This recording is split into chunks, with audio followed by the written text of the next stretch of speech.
یہ اس حکومت کی بات نہیں ہے، پچھلی نہیں ہے، اس سے پچھلی بھی نہیں، کئی سال پہلے سے کوئی ترکی جا رہا ہے، کوئی ملیشیا جا رہا ہے، کوئی بنگلہ دیش جا رہا ہے، کیونکہ یہاں امن و امان کی صورتحال ٹھیک نہیں ہے، یہاں مہنگی بجلی اور گیس ہے، بینکوں کے جو ریٹ ہے سود کا 21%، کیا اس کے ساتھ معیشت چل سکتی ہے نہیں چل سکتی، یہ سارے مسائل ہیں۔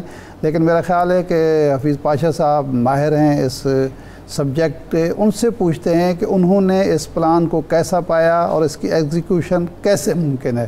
پاشا صاحب۔ بسم اللہ الرحمن الرحیم۔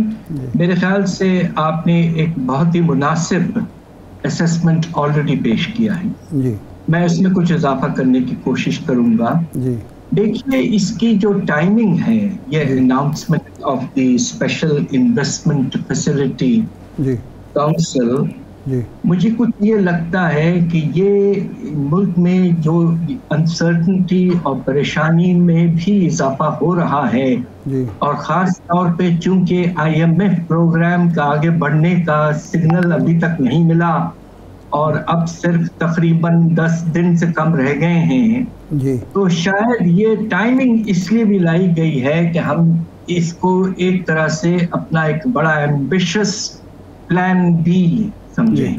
جی دوسری طرف اس میں جو نمایاں بات ہے وہ یہ ہے کہ اگرچہ آپ نے جس طرح کہا کہ اس میں ایک سیاسی حکومت ہے جس کا ایک لمیٹڈ ٹینیور ہے، جی مگر جو ادر پارٹنر ہے، جو ملٹری اسٹیبلشمنٹ ہیں، وہ تو ایک طرح ہمارے ملک میں قائم ہیں اور انشاءاللہ رہیں گے۔ جی تو اس طرح سے کچھ آپ کو ایک سرٹنٹی ملتی ہے کہ ایک جو حصہ ہے اس پارٹنرشپ کا جی وہ مسلسل قائم رہے گا، اور اس میں کوئی ایسی چیز نہیں ہے میرے سامنے کہ انویسٹمنٹ پروموشن کے خلاف کوئی بات چیت ہو سکتی ہے۔ ٹھیک ہے جی ایشو کچھ اور ہے، ایشو کچھ اور ہے۔ جی ایشو جس کا آپ نے اشارہ کیا ہے، دیکھیے باہر سے بڑے پیمانے پر فارن انویسٹمنٹ جو ہے جی وہ اس وقت آتا ہے کہ جب ملک کے اندر جی ہمارے اپنے ڈومیسٹک انویسٹرز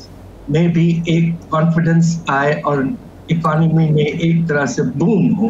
جی اس وقت وہ حال نہیں ہے، صحیح تو پرائیویٹ فارن انویسٹمنٹ کو اٹریکٹ کرنا جی شاید مشکل ہوگا۔